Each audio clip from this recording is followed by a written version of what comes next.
Well, hello, friends. Mark Holmes here with my buddy CowboyJobu, and as always, thank you guys for watching, commenting, and subscribing to the Jobu Sports Report. Without you guys, this literally just does not work. And welcome to another edition of Don't Sleep on the Dallas Cowboys, because literally, you can't go to bed and sleep on the Dallas Cowboys. News always happens in the middle of the night. So tune in first thing in the morning. That way we'll get you up to speed. Now, the Dallas Cowboys have been completely filled with drama like they are every season. Unfortunately, it's been ugly with the Dez Bryant situation. We're trying to get past that, but unfortunately, people are pissed off, and I can understand that. But understand, guys, whether you're talking to Law Nation, Okoye, Vosh, everybody's going to have a different opinion. Don't make this stuff personal, because what people are trying to do is give you different opinions and their thoughts. And that's what YouTube is. It's your channel to promote your thoughts, your feelings, your views on things. Doesn't mean it's right, doesn't mean it's wrong. It's just that point of view. And I welcome people who disagree with me. And believe me, there are plenty of you out there who disagree with me. Just don't make it personal. Understand that we have people that are 10, 12 years old that tune in here for news about the Dallas Cowboys. We have some lovely ladies that tune in here. We have older people. So if you want to say I'm wrong, if you want to say I'm an idiot, so be it. But at least have the decency to keep it clean. We don't need to hear F this, suck that, and blank to blank. Please understand that this is just YouTube. So, with that being said, last night, Jason Witten put out there that, hey, he's not ready to retire anytime soon and would like to see himself playing until 40. Now, there's been a lot of people out there who think you got rid of Dez Bryant, but yet you've got Jason Witten. Well, that's true. Jason Witten's play has declined. He has gotten older. He is not a deep threat anymore. I personally think that we need to upgrade the tight end position. I would love for Rico Gathers to become the player that we hope he can be. Rico Gathers has the side, the speeds, the leaping ability, a beautiful stride to be able to get open, and that is how football is evolving. We're getting more away from having that wide receiver who's the be-all, end-all, high-price guy, and understanding that the tight end is becoming like the new wide receiver.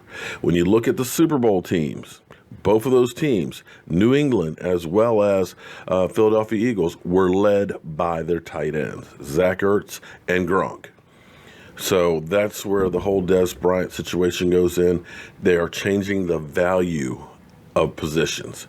And understand this with the Dallas Cowboys. This offense is designed to be a ground and pound offense. The most important thing is that that offensive line can protect the quarterback and can open up holes for your running back. If you do that, it makes it easier for everybody else. It helps the defense. It ends up chewing up clock. We're not going to be a team that's launching the ball 40, 50 times a game on a regular basis. It's just not built that way. You are better off having guys like Zach Martin and La'el Collins bulldozing guys out of the way. So understand, when you guys talk about Dak Prescott and say, oh, it's a dink and dunk offense, it is a ball control offense. We know what happens with our defense when they're on the field late in the games against guys like Aaron Rodgers. So what you're trying to do with the offense is keep the ball away from the other team. And the best way to do that is 6, 7, 8, 9-yard plays, methodically driving down the field, chewing up clock, and making the other teams play catch up. A lot of you guys are looking for us to be throwing the ball 40, 50 yards downfield on every play. This team is not built to do that. It's not the play calling. It's basically the same offense that we ran through in the 90s. If you look at Troy Aikman's numbers, Troy Aikman only had one season of over 20 touchdown passes. Hard to believe, but it was predicated on Emmitt Smith running the ball behind that big, bulky offensive line. And that's why I think if a Will Hernandez is there, that will be your first pick. And on the flip side, the other thing that went with that offense was a great lights-out, number one ranked defense that got the ball to the offense on short fields. That's what's been lacking on this team.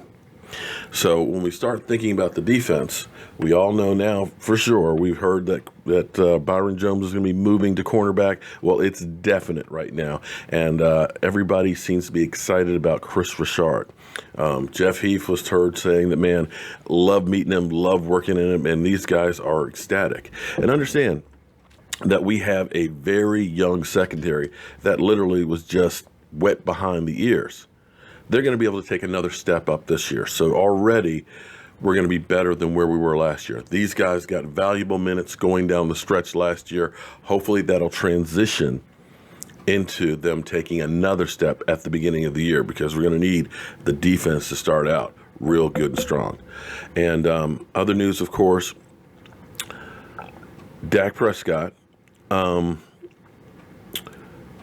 of the captains, of course, of the team, is taking responsibility for the Dez Bryant situation and saying that, he's going to be missed. And unfortunately, it's my job as a captain, as a leader, as a quarterback of this team to work with everybody. Well, unfortunately, we all have opinions on why Dez wasn't going. There's a multitude. Fact of the matter is, the team figured they're better to move on. It doesn't matter which argument I go ahead. If I point out and say it's about money, then people will say, oh, well, okay, but Sammy Watkins has got $16 million. Okay, well, we'll see if that works for them.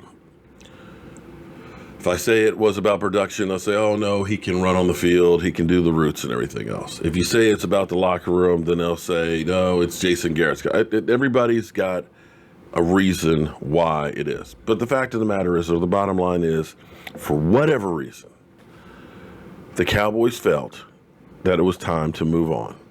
It hurts. It hurts the same way that when DeMarcus Ware was cut.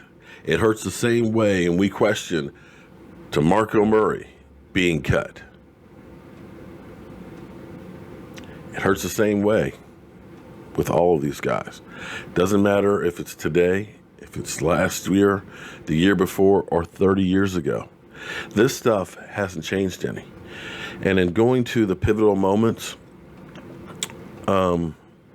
event, listening to some of these great players from back in the 70s, we're talking about right after leather helmets, back when I used to play. When you hear them talk about how they were treated. Charlie Taylor from the Washington Redskins, he was talking about winning the Super Bowl with the Baltimore Colts. I don't think I've done that clip or anything like that.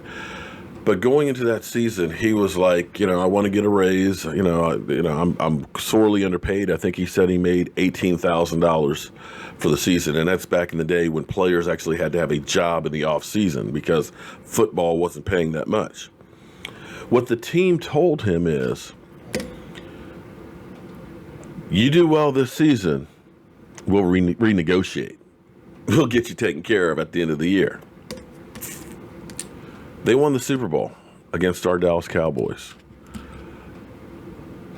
At the end of the year, he said, he went to management and things, had 3 newspaper articles that said that he was instrumental in the team going and winning the Super Bowl. And he said, hey, guys, here you go. I had a phenomenal year. The writers out there say, man, I'm the key man right here. So where's my money? The response from them was, we ain't renegotiating. You got a contract.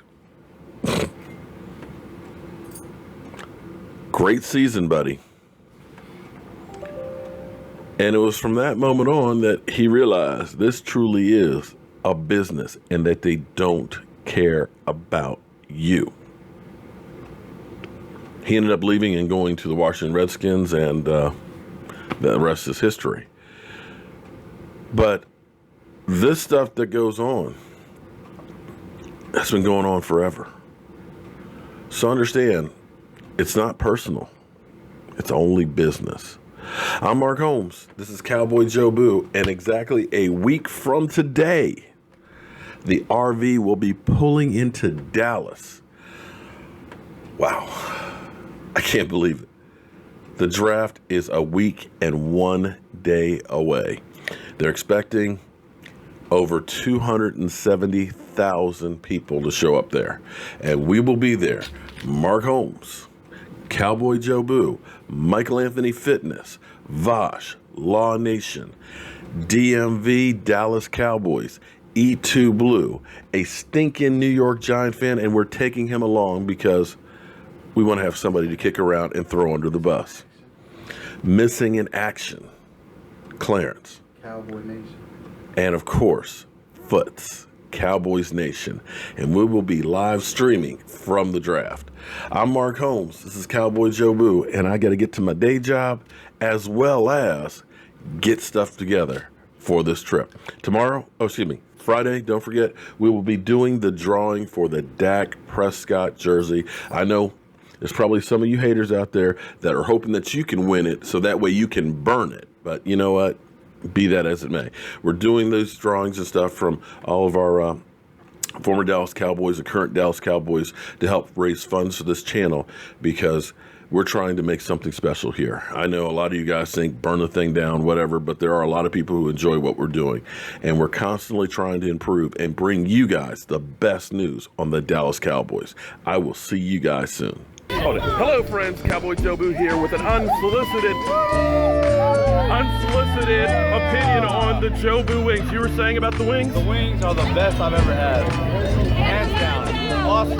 Okay. Well, we've been passing out our recipe. If you actually look on our YouTube channel, we have all the recipes for all this stuff on here. With the women, with the ladies. We know that. Okay. Slide in a little bit here. Okay. All right. So on 3. Jay, get in there, man. Okay, we're going to do How About Them Cowboys. Okay? All right, everybody, on 3, How About Them Cowboys. 1, 2, 3. How about them Cowboys?